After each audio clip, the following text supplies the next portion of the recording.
जरा सोचो, दो गरीब लोगों को रास्ते में चलते समय एक बहुत ही बड़ा सोने का पहाड़ मिल जाए। इस सोने की कीमत तो अरबों में थी, पर आखिरकार उन दोनों को सोने की इस ढेर के साथ किन मुश्किलों का सामना करना पड़ेगा ये तो पता ही करना है। इस कहानी की शुरुआत होती है उस समय को दिखाते हुए जब पूरी पृथ्वी एकदम से बंजर पड़ गई थी। चारों तरफ पॉल्यूशन होने के कारण इंसानी इकोसिस्टम पूरी तरीके से तहस नहस हो चुका होता है। अब तो पृथ्वी पर गिने चुने इंसानी बचे थे जो कैसे भी करके सरवाइव कर रहे होते हैं। इसी तरीके से हमें एक डेजर्टेड एरिया में एक ट्रेन चलती हुई दिखाई जाती है, जहाँ पर एक औरत अपने बीमार बेटे को पकड़े हुए लेकर जा रही थी। उसका बेटा भूख के मारे चिल्ला रहा था, लेकिन लेडी के पास खाना खिलाने के लिए कुछ भी नहीं होता। उस लेडी के ठीक सामने एक आदमी बैठा हुआ था जिसका नाम मैक्सवेल होता है। मैक्सवेल के पास खाने के लिए कुछ सामान मौजूद थे, लेकिन वो उससे खुद ही खा रहा था, ना कि उस बच्चे को दे रहा था। शायद से पूरे प्लेनेट अर्थ पर खाने की इतनी कमी हो गई होती है कि सभी लोग सबसे पहले खुद का पेट भरना देख रहे थे।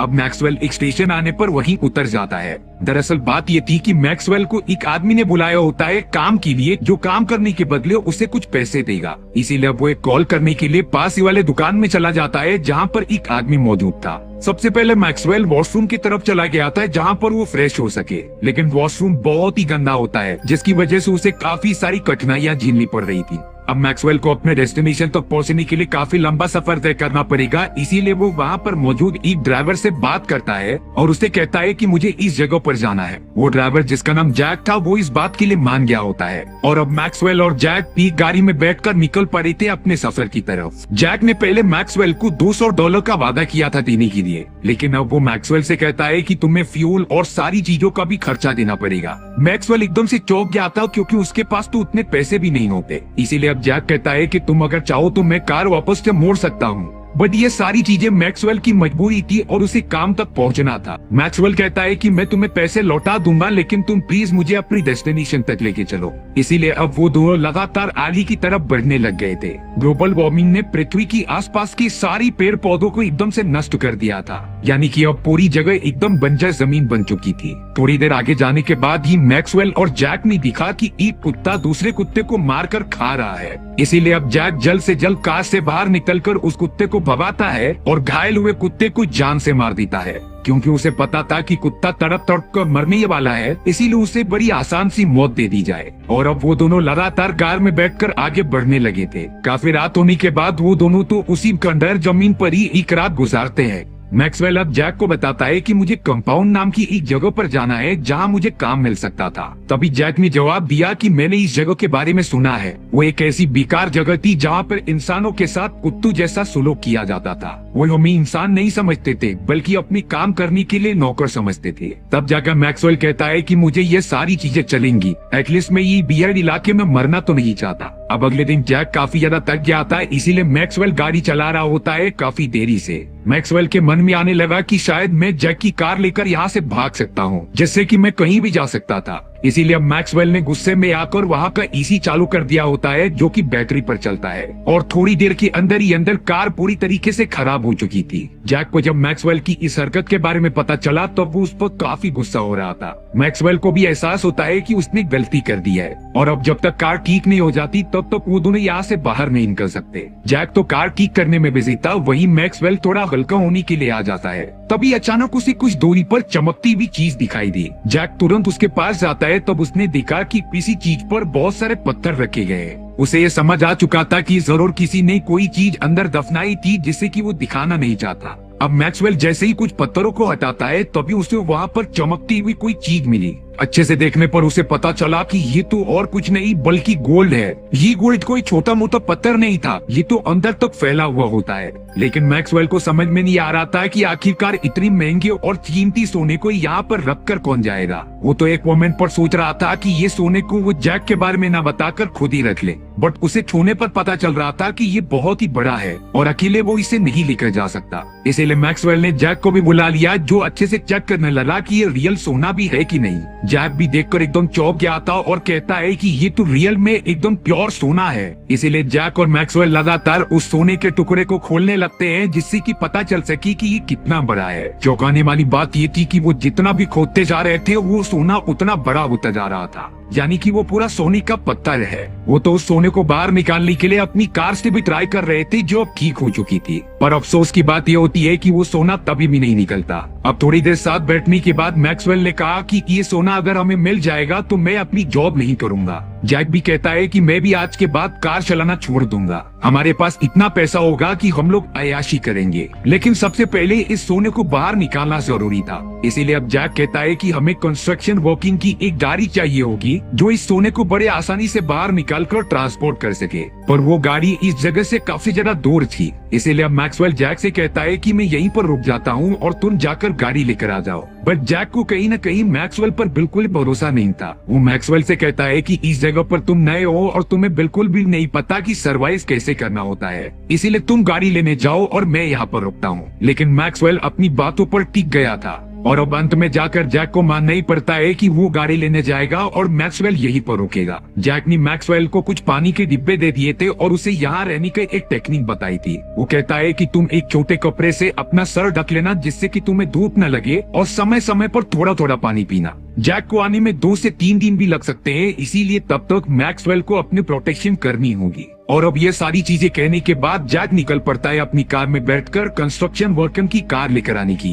यहाँ से चालू हो चुका था मैक्सवेल के सरवाइव करने की टेस्ट, और अगर वो इसमें फेल हो गया तो उसकी जान भी जा सकती है। मैक्सवेल ने सबसे पहले उस सोने को एकदम से ढक दिया और धूप से बचने के लिए एक कपड़े को चारों तरफ से बांध दिया, जिसके नीचे वो बैठकर धीरे धीरे पानी पी रहा था। बट इसे बिल्कुल भी अंदाजा नहीं होता कि आगे चलकर तो इसी भी खतरनाक चीजों का उसे सामना करना पड़ेगा। मैक्सवेल तो अब जल्द से जल्द चारों तरफ पड़ी हुई छोटी छोटी लकड़ियों को इकट्ठा करने लगा, जिससे कि वो रात के समय जलाएगा। जैक ने मैक्सवेल को एक सैटेलाइट फोन भी दिया होता है जिससे कि वो दोनों बात कर सके। जैक समय समय पर उसे कॉल करेगा जिससे कि वो दोनों कम्युनिकेट कर पाएंगे। अब रात होने पर मैक्सवेल ने लकड़ियों की मदद से वहाँ आग लगा दी थी जिससे कि कोई जंगली जानवर उसके पास न आ सके। वो बिना कुछ खाए पिए काफी ज्यादा कमजोर हो चुका था, क्योंकि मैक्सवेल को पता होता है कि उसे इतने दिन तक इंतजार करना पड़ेगा, इसीलिए वो सारी चीजें काफी कम मात्रा में कंज्यूम कर रहा था। अब सुबह होते ही मैक्सवेल कांपने लगता है क्योंकि उसे काफी ज्यादा तपन महसूस हो रही थी। सूर्य की किरणें इतनी तेजी से उसके ऊपर पड़ रही होती है कि मैक्सवेल की चमड़ी भी काफी तरीके से लाल हो चुकी थी,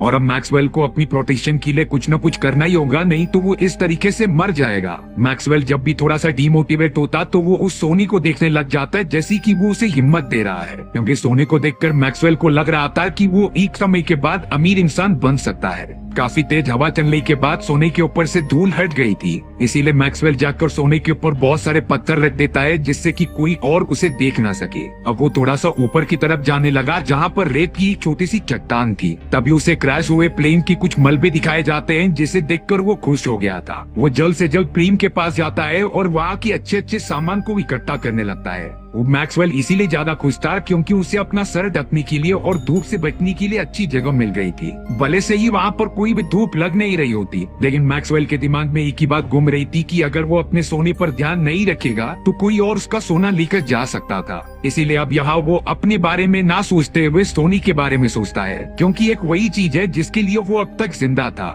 इसीलिए अब मैक्सवेल वहाँ पर रहने का छोड़ के बहुत सारे मलबे के टुकड़ों को इकट्ठा करता है और अपने साथ लेकर चले जाता है सोने के पास। उसने छोटे छोटे टुकड़ों की मदद से एक टेंट टाइप का कुछ तो बना लिया था जिससे कि उसे धूप न लगे, और इस जगह पे वो अपने पाए गए गोल्ड पर लगातार नजर रख भी पाएगा। बट इन सारी चीजों के बावजूद भी उसे काफी ज्यादा गर्मी लग रही होती है। इतनी ज्यादा तपन के कारण उसकी पूरी बॉडी लाल हो चुकी थी। अब कई घंटे तक सोने के बाद मैक्सवेल उस सोनी के पास आकर ऊपरी हिस्से पर मारने लगता है, जिससे कि सोने का एक टुकड़ा उसके हाथ में आ चुका था। मैक्सवेल उस टुकड़े को देखकर बहुत ही ज्यादा खुश होता है कि आखिरकार सोना उसके हाथ में मौजूद है, और अब वो किसी और चीज के बारे में सोच ही नहीं रहा था। मैक्सवेल को तो जैक का कॉल भी आता है जो उसे बता रहा था कि उसे अभी तक कोई कार मिली नहीं है जो सोनी को बाहर निकाल सके। तब जाकर मैक्सवेल ने बताया कि उसने सोनी का एक टुकड़ा निकाल लिया है जो उसके पास है। इसीलिए जैक मैक्सवेल से कहता है कि तुम उसे सोनी के पास रुकना और किसी को भी वहाँ आने मत देना। जैक को पता नहीं क्यों इतनी झुलसती गर्मी में उतने छोटे सोनी के टुकड़ों से काफी ज्यादा राहत मिल रही थी। पर अब धीरे धीरे उसका बचा हुआ पानी भी खत्म होने लगता है। मैक्सवेल का चेहरा इतनी ज्यादा गर्मी के कारण तो पूरा झुलस चुका था। वो तो पहचान में भी नहीं आ रहा होता कि वो मैक्सवेल है कि नहीं।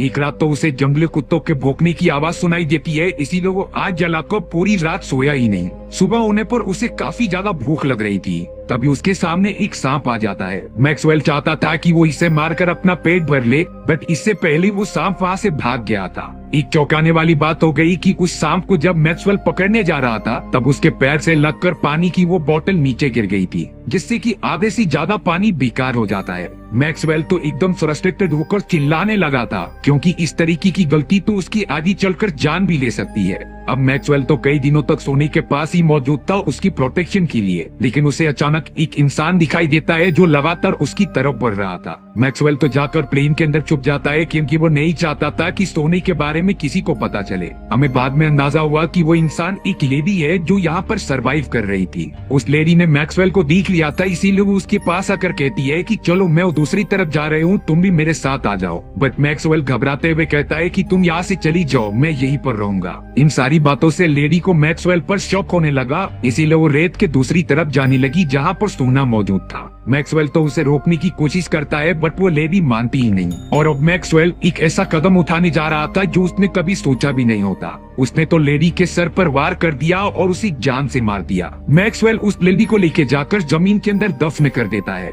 जिससे कि किसी को भी इस बात के बारे में पता ना चल सके। थोड़ी देर बाद मैक्सवेल ने देखा कि जंगली कुत्ते को उस लेडी की मीट की सुगंध आ चुकी है, इसीलिए वो उसे खोदकर बाहर निकाल कर खा रहे थे। मैक्सवेल ये बिल्कुल भी नहीं चाहता था, इसीलिए वो कुत्तों को भगाता है और उस मरी हुई लेडी की बॉडी को लेके जाकर जला देता है। यहाँ पहली बार मैक्सवेल को अपने ऊपर बहुत ही ज्यादा गुस्सा आ रहा था। मैक्सवेल को पता होता है कि उसने अपनी जिंदगी की सबसे बड़ी गलती कर दी है, बट अब इन सारी चीजों को चाह कर भी बदला नहीं जा सकता था। मैक्सवेल को जैक का कॉल आता है, जो बता रहा था कि मुझे कुछ दिन और लग सकते हैं, क्योंकि मुझे गाड़ी तो मिल गई है, बट सफर काफी ज्यादा लंबा था। मैक्सवेल पूरी तरीके से समझ चुका था कि उसकी मौत अब पास आने वाली है, क्योंकि उसके पास तो पीने के लिए पानी भी खत्म हो गया था और अब इतनी ज्यादा गर्मी में वो जिंदा ही नहीं रह पाएगा। थोड़ी देर के अंदर ही अंदर मैक्सवेल को एक ट्रक जाती हुई दिखाई देती है। हालांकि वो उससे जाकर मदद मांग सकता था, लेकिन मैक्सवेल के मन में होता है कि वो इतने सारे सोने को नहीं छोड़ेगा और वो इसे लेकर ही जाएगा, इसीलिए वो उस ट्रक को हाथ ही नहीं दिखाता और वो वहाँ से चली जाती है। शायद मैक्सवेल उस सोने के चक्कर में पूरी तरीके से पागल हो चुका था। मरने की हालत में भी उसे सिर्फ सोना ही चाहिए। कुछ ही घंटों के बाद ही अचानक वो देखता है कि दूसरी तरफ से एक रेतीला तूफान आ रहा है जो काफी तबाही मचा रहा था। मैक्सवेल जल्द से जल्द अपनी शेल्टर के अंदर भागता है, बट वो तूफान इतना ज्यादा बड़ा था कि उसने शेल्टर को भी डिस्ट्रॉय कर दिया होता है। उसे तो जरा भी होश नहीं था कि ये तूफान उसके साथ क्या कर देगा। वो पूरी तरीके से बेहोश हो जाता है और रेत में मिल जाता है। कुछ ही मिनटों के अंदर जब तूफान शांत हुआ तब मैक्सवेल ने अपनी आंखें खोली। चौंकाने वाली बात यह थी कि एक लकड़ी का टुकड़ा उसके पेट में घुस गया था। मैक्सवेल को बहुत ज्यादा दर्द हो रहा होता है। मैक्सवेल तो अपनी जान की परवाह किए बिना उस गोल्ड के टुकड़े को ढूंढने लगा जो उसने निकाला था, बट अफसोस वो टुकड़ा उड़ चुका होता है। इसीलिए अब मैक्सवेल रेत के अंदर दबे हुए उस बड़े से टुकड़े के पास रुक गया जो उसे चाहिए था। उसने सबसे पहले अपने पेट के अंदर लगे हुए उस लकड़ी के टुकड़े को निकाला, जो बहुत ही ज्यादा पेनफुल था। उसे इतना ज्यादा दर्द हो रहा था कि मैक्सवेल कुछ टाइम के लिए वही बेहोश हो गया। थोड़ी देर में ही वहाँ पर एक लेडी आती है जिसने कि मैक्सवेल पर गन पॉइंट कर दिया था। मैक्सवेल डर जाता है कि शायद ये वही लेडी तो नहीं जिसने कि उसे मार दिया था, शायद से वो वापस जिंदा हो चुकी है। बट ये कोई और लेडी थी जो यहाँ से गुजर रही होती है और कहती है कि मैं तुम्हारी मदद कर सकती हूँ। मैक्सवेल ने बताया कि मुझे कोई मदद की जरूरत नहीं है, मैं यहीं पर रुकूंगा। जिसके बाद लेडी ने पूछा कि यहाँ से मेरी बहन भी गई थी कुछ देर पहले, तो क्या तुमने उसे देखा है कि नहीं। दरअसल जिस लेडी को मैक्सवेल ने मारा था वो इस लेडी की बहन होती है, पर मैक्सवेल इस बारे में पूरी तरीके से इनकार कर देता है और अब वो फिर से पूरी तरीके से अकेला पड़ गया था। इतना ज्यादा घायल होने के कारण वो तो हिल भी नहीं पाता और अब तो आसमान में बहुत सारे गिद्ध मंडराने लगे थे और चारों तरफ जंगली कुत्ते भी जमा हो जाते हैं, क्योंकि उन सभी को पता चल चुका था कि मैक्सवेल काफी घायल है और उसे खाकर पेट भरा जा सकता है। मैक्सवेल एकदम रोते हुए जैक को कॉल कर रहा था जो उठा ही नहीं रहा होता। तब जाकर हमें थोड़ी थोड़ी दूर पर दिखाया जाता है कि जैक तो आराम से बैठकर नजारा देख रहा है, यानी कि वो इस जगह पर पहले ही पहुंच चुका था, जो ये वेट कर रहा होता है कि वो सारे जंगली जानवर मैक्सवेल को मार दे और सारा सोना जैक के पास आ जाए। मैक्सवेल भी लगातार जैक को कॉल लगा रहा था, पर अब उसे समझ में आ चुका होता है कि जैक ने उसे धोखा दिया। सभी जंगली कुत्ते वहाँ पर जमा हो जाते हैं, जो लगातार मैक्सवेल की हाथ और पैरों पर काटने लगे थे। जैक तो मजे से वो सारा नजारा देख रहा होता है। बहुत ज्यादा ट्राई करने के बाद भी मैक्सवेल खुद को बचा नहीं पाता और सभी जंगली कुत्ते उसके पेट को फाड़कर सारी चीजें खाने लग जाते हैं। और अब मैक्सवेल के मरने के बाद जैक उस पूरे सोने का असली हकदार बन चुका था, यानी कि जान के बदले सोना काफी ज्यादा इम्पोर्टेंट हो चुका होता है जैक के लिए। जैक अब अपने कंस्ट्रक्शन वाली कार को लेकर वहाँ आ जाता है, जिससे कि वो सोना निकाल लेगा। पर जैसे ही जैक ने कदम रखा तभी अचानक उसके सीने में आकर एक एरो लग जाती है, जैसे कि किसने चलाया था ये हमें पता नहीं चला है। जैक भी मैक्सवेल के साथ वहीं पर मर जाता है, यानी कि वहाँ एक और इंसान था जिसे कि सोने के बारे में सब कुछ पता होता है और वो नहीं चाहता था कि कोई भी उसे टच करे। हमारी कहानी इसी सस्पेंस के साथ खत्म हो जाती है। अगर आप मूवी टेलर पर नए हो तो चैनल को सब्सक्राइब कर देना, क्योंकि इसी तरीके की मजेदार कहानियाँ आती रहेंगी।